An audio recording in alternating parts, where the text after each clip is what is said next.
ان دنوں بڑے بھائی عمر پولیس میں ملازم تھے۔ ان کا تبادلہ ہمارے چوک سے کچھ دور واقع گاؤں میں ہو گیا۔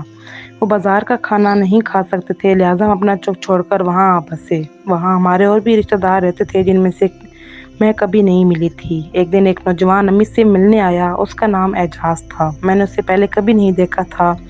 بڑی بہن نے تعارف کروایا۔ تابندہ، اس سے ملو، یہ رشتے میں تمہارا بھانجا ہے۔ بھانجا؟ میں نے حیرت سے پوچھا۔ ان دنوں میں 15-16 برس کی ہوں گی۔ ہماری یہاں خالہ زاد بہن شاہین کا بیٹا۔ میں نے تو اپنی خالہ زاد کو بھی کبھی نہیں دیکھا تھا کیونکہ وہ پہلے پنڈی میں رہا کرتی تھیں۔ بہرحال اس رشتے کے سبب میں اس کی خالہ ہی بنتی تھی۔ تابی باجی نے اس سے کہا، اعجاز، تابندہ کو سلام کرو۔ مگر یہ تو مجھ سے چھوٹی ہیں۔ تو کیا ہوا، رتبے میں تو بڑی ہے۔ تب اس نے بڑی تعظیم سے مجھے سلام کیا۔ یہ ہماری پہلی ملاقات تھی۔ شام تک وہ ہمارے گھر پر رہا، رات کا کھانا ہمارے ساتھ کھایا، پھر چلا گیا۔ اس سے میری دوسری ملاقات عجیب حالات میں ہوئی۔ اس کا ایکسیڈنٹ ہو گیا تھا، بہت چوٹیں آئیں جن کے سبب وہ چل پھر نہیں سکتا تھا۔ باجی شائنہ کا تو رو رو کر برا حال تھا۔ ہم سب گھر والے اس کی عیادت کو گئے۔ 2 ماہ بعد مکمل صحتیاب ہو گیا۔ اس کے بعد ایک بار اور میں ان کے گھر گئی۔ اس وقت ان کے گھر میں کوئی نہیں تھا سوائے اعجاز کے۔ باجی کو یہ بات معلوم نہ تھی۔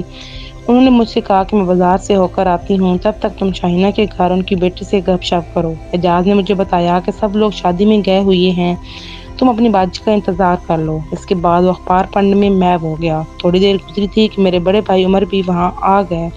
چونکہ تھانہ قریب تھا تو جانے کیا سوچ کر وہ ادھر آ گئے تھے۔ یہاں مجھے اور اعجاز کو دیکھا تو ٹھٹک گئے کہ گھر میں ہم دونوں کے سوا کوئی نہ تھا۔ پوچھا، تم یہاں کیسے؟ میں نے بتایا کہ باجی چھوڑ کر گئی ہیں، لیکن میری بات پر ان کو یقین نہ آیا تو اعجاز سے یہی سوال کیا۔ اس نے جواب دیا کہ مجھے خبر نہیں ہے، تابندہ نے یہی بتایا ہے، مگر میں نے آپ کی باجی کو نہیں دیکھا کیونکہ وہ اندر نہیں آئی تھیں، باہر سے چھوڑ کر چلی گئی ہوں گی۔ عمر بھائی نے اس سے کچھ نہ کہا، مجھ سے بولے کہ چلو تم کو گھر چھوڑ دوں۔ تمام راستے وہ چپ رہے۔ گھر پہنچے تو باجی نہیں آئی تھیں۔ وہ ڈیوٹی پر واپس چلے گئے، لیکن یہ بات ان کے دل میں شبے کا سبب بن گئی۔ ابھی وہ ڈیوٹی پر ہی تھے کہ باجی کے شوہر انہیں لینے آ گئے اور اپنے گھر چلی گئیں۔ عمر بھائی ان سے اپنی بات کی تصدیق نہ کر سکے۔ اصل بات یہ تھی کہ وہ مجھے بازار ساتھ لے جانا چاہتی تھیں، لیکن میری ایڑی میں درد ہو رہا تھا۔ میں نے راستے میں ہی گھر واپس جانے کا کہا تھا۔ سامنے ہی شہینہ باجی کا گھر تھا، تبھی وہ مجھے ان کے گھر چھوڑ گئی تھیں۔ اس واقعے کو 2 دن گزر ہوں گے کہ بھائی عمر نے اعجاز کو سیر پر چلنے کا کہا اور گاؤں سے 2 میل دور ایک قبرستان کے پاس پارک میں جا کر بیٹھ گئے۔ اس سود کو خوب برا بھلا کہا، یہ بھی جتلایا کہ تم میری بہن پر بری نظر رکھو گے تو میں یہ برداشت نہیں کروں گا۔ تم اس حرکت سے باز رہو ورنہ مجھ سے برا کوئی نہ ہوگا۔ اس کے وہم و گمان میں بھی یہ بات نہ تھی۔ وہ خاموش بیٹھا رہا۔ ایسی بے تکی باتوں کا جواب کہاں تھا اس کے پاس۔ اگلے دن وہ ہمارے گھر آیا۔ شاید امی یا باجی سے عمر کے بارے میں بات کرنا چاہتا تھا کہ مجھے بے خبر نے اسے دیکھتے ہی پوچھا، کل تو تم نے بھائی کے ساتھ خوب سیر کی ہوگی۔ اس نے کوئی جواب نہ دیا اور پریشان سا واپس اپنے گھر چلا گیا، لیکن وہ دل میں غمزدہ تھا، جیسے اس کے سینے میں آنسوؤں کا طوفان بھرا ہو۔ بہرحال کسی کو کچھ نہ بتایا۔ اس کے سبب وہ اپنے گھر جا کر خوب رویا۔ گھر والوں نے رونے کا سبب پوچھا، تب بھی اس نے کچھ نہ بتایا۔ اسکول سے سرٹیفکیٹ لیا اور ماں سے کہا میں گاؤں جانا چاہتا ہوں۔ باجی شاہینہ پوچھتی رہ گئیں کہ کیوں اور کہاں جانا چاہتے ہو؟ شہر جانا چاہتا ہوں، یہاں کی پڑھائی معیاری نہیں ہے۔ ماں روکتی رہ گئی، مگر وہ کسی قریبی شہر جانے کے بجائے اپنے ایک دوست کے پاس کراچی پہنچ گیا۔ جاتے ہوئے اپنی امی کے پاس آیا اور ان کو بتایا کہ میں گاؤں چھوڑ کر جا رہا ہوں۔ میں بھی وہیں بیٹھی تھی۔ مجھے بھائی کے تیوروں سے شک ہو چکا تھا۔ میں نے پوچھا، اعجاز سچ بتاؤ، کس وجہ سے پڑھائی اور گھر بار چھوڑ کر جا رہے ہو؟ امی کے کچن میں جاتے ہی اس نے مجھے سچ بتا دیا اور کہا، تابندہ، خدا گواہ ہے، خالہ ماں کی جگہ ہوتی ہے اور تم میری خالہ ہو۔ بے شک رشتے کی ہی صحیح، میں تم کو سگی خالہ کی طرح سمجھتا ہوں۔ اگرچہ تم عمر میں مجھ سے کافی چھوٹی ہو، مگر تمہارے بھائی نے مجھے اتنی بڑی بات کہہ دی ہے کہ میرے پیروں تلے سے زمین نکل گئی ہے۔ یہ ایسی بات ہے جس کو ابھی اسی وقت ختم ہو جانا چاہیے۔ اگر میں اس گاؤں میں رہا تو ممکن ہے وہ دوبارہ ایسی بات منہ سے نکال دیں، کیونکہ شک برا ہوتا ہے، انسان کو مٹا دیتا ہے۔ ممکن ہے اس سے تمہاری بدنامی ہو جائے، اس لیے میں جا رہا ہوں۔ میرے دل میں اس کی عزت دگنی ہو گئی، کیونکہ اس نے میری خاطر بڑی قربانی دی تھی۔ ماں باپ، بہن بھائی، گھر بار چھوڑ کر ویسی جگہ چلا گیا جہاں وہ بالکل اجنبی تھا۔ کراچی میں اس کا کوئی سہارا نہ تھا۔ جب انسان اپنے رب پر بھروسہ کرتا ہے تو مالک دو جہان اسے مایوس نہیں کرتا۔ وہاں دوست کے توسط سے ایک مل میں معمولی ملازمت مل گئی۔ اعجاز کے جانے کے 6 ماہ بعد میرے والد صاحب اللہ کو پیارے ہو گئے۔ امی کو ان کا ایسا غم لگا کہ عدت کے دوران ہی وہ بھی بخار میں مبتلا ہو کر اللہ کو پیاری ہو گئیں۔ میرے امی ابو نے بہت پیار و محبت کے ساتھ اس طرح زندگی گزاری تھی کہ لوگ ان کی محبت کی مثال دیتے تھے۔ ان کے چلے جانے سے میں بالکل بے سہارا ہو گئی۔ دو بھائی شادی شدہ تھے، ان کے لیے میرے وجود اتنا اہم نہ تھا۔ مجھ پر بڑا مشکل وقت آن پڑا تھا۔ عمر بھائی ہی غیر شادی شدہ تھے۔ انہوں نے ایک عورت اغوا کی اور پنڈی جا کر اسے بیاہ رچا لیا تھا۔ پہلے سب ساتھ رہتے تھے، والدین کی وفات کے بعد الگ الگ ہو گئے۔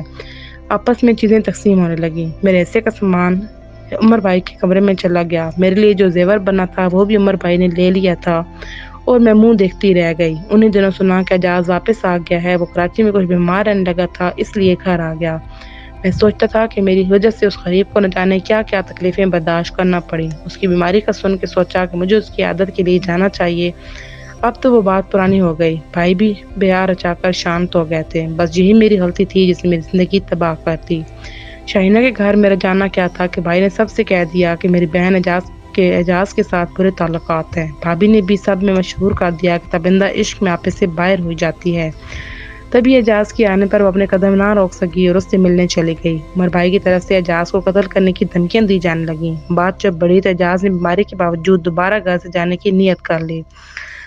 ادھر عمر بھائی نے بڑے دونوں بھائیوں کے ایسے کان بھرے کہ انہوں نے بغیر سوچے سمجھے اور مجھ سے پوچھے آنن فانن میری شادی چچا زاد سے کر دی۔ شادی کی پہلی رات شوہر نے مجھ پر الزام لگایا کہ تم اعجاز کو چاہتی تھی۔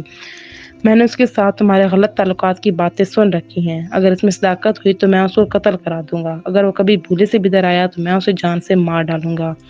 میں نے رو رو کر یقین دلایا کہ یہ جھوٹ ہے، مگر میرے دلہا کو میرا یقین نہ آیا۔ 7ویں روز جب میں میکے آئی تو 4 سو یہ داستان گرم تھی۔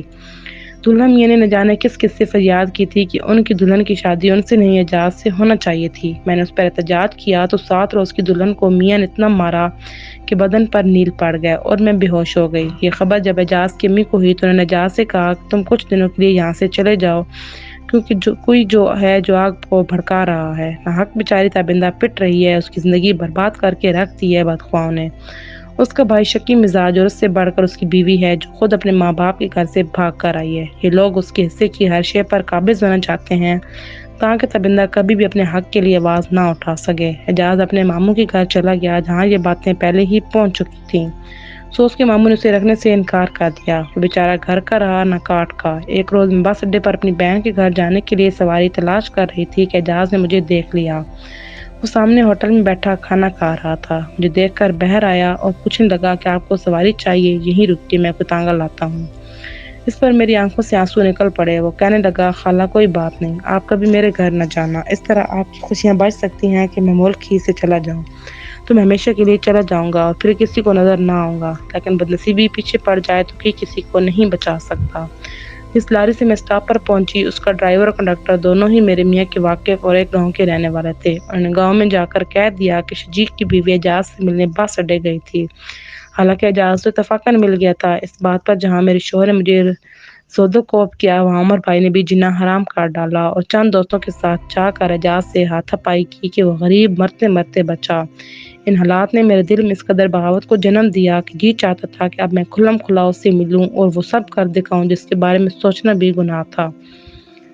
حالانکہ میرے دل میں کبھی اس کے لیے برا خیال نہ آیا تھا اور نہ اس نے مجھے بری نظر سے دیکھا تھا۔ شاہینہ باجی ان حالات سے پریشان ہوئی جاتی تھی، مجھ سے ان کی حالت دیکھی نہ جاتی۔ آخر میں نے یہ فیصلہ کیا کہ اب بزدلی کا توق گلے سے اتار دوں گی اور نڈر بن کر حالات کا مقابلہ کروں گی۔ خود جا کر اعجاز کو گھر لاؤں گی اور ماں بیٹے کو ملا دوں گی۔ جو شرافت میں در بدر ہو رہا تھا کہ عمر بھائی پولیس والے تھے اور وہ سب کی ایسی کی تیسی کر سکتے تھے۔ اب دیکھوں گی کہ کون میرا کیا بگاڑ سکتا ہے۔ جو بگاڑنا تھا یہ لوگ بگاڑ چکے۔ میرے پاس بچہ ہی کیا تھا کہ میں ہر لمحہ ان کے خوف سے مرتی رہتی۔ میں نے شاہینہ باجی سے بات کی، انہوں نے مجھے سمجھا بجھا کر روک دیا اور کہا کہ میں خود اس کو لے آؤں گی، تم اپنے لیے دوزخ کو مزید نہ بھڑکاؤ۔ انہوں نے اپنے بھائی کو تمام احوال کا اور بیٹے کی بے گناہی کا یقین دلایا۔ تب ان کا دل موم ہو گیا اور وہ اعجاز کو منا کر گھر لے آئے۔ اعجاز کا گاؤں لوٹنا تھا کہ کوہرام برپا ہو گیا۔ میرے لیے زندگی کا دائرہ تنگ اور مزید بدنامیوں کے باب کھل گئے۔ اس بربادی میں میری بھابھی نے بڑھ چڑھ کر حصہ لیا اور یہ الزام لگایا کہ تابندہ جو زیور لے گئی ہے واپس کر دے، جبکہ زیور تو انہوں نے ہی رکھے ہوئے تھے۔ میرے شوہر کو یہ باور کرایا کہ ہم نے تو شادی کے دن زیور دے دیا تھا اور اس نے اعجاز کو دے دیا ہے۔ اب بھلا میں بربادی میں کون سی کسر رہ گئی تھی؟ یہ وہ عورت تھی جو خود تو گھر سے بھاگ کر آئی تھی اور اپنی بے قصور نند کو بے سہارا کرنے پر تلی ہوئی تھی۔ زیادہ دکھ کی بات تو یہ تھی کہ عمر بھائی پہلے دن سے اس خاردار درخت کو بونے میں ہر اول بنے تھے۔ میری اتنی بربادی کے باوجود شک کا کانٹا ان کے دل سے نہیں نکلا تھا۔ ظلم کی شاید کوئی حد نہیں ہوتی کہ مجھے پوری طرح برباد کرنے کے بعد بھی ان لوگوں کو چین نہ تھا۔ طرح طرح سے مجھے بھابھی نے تنگ کیا اور میرا سگا بھائی اس کا بازو بنا رہا۔ ہر وقت رو رو کر اپنے خدا سے یہی دعا کرتی کہ مجھ ناحق کو اس بے گھر کر دیا گیا اور بیچارے اعجاز کو شہر بدر کر کے چھوڑ دیا۔ اس پر بھی ان کو چین نہ ملا۔ ایک دن کراچی سے اطلاع آئی کہ اعجاز ہسپتال میں ہے اور شدید بیمار ہے۔ باجی شاہینہ تڑپ کر رہ گئیں۔ خط پر اسپتال کا پتہ درج تھا۔ مجھے میری بڑی بہن نے بتایا تو میں فوراً باجی شاہینہ کے پاس گئی اور کہا کہ میں بھی آپ کے ساتھ چلوں گی۔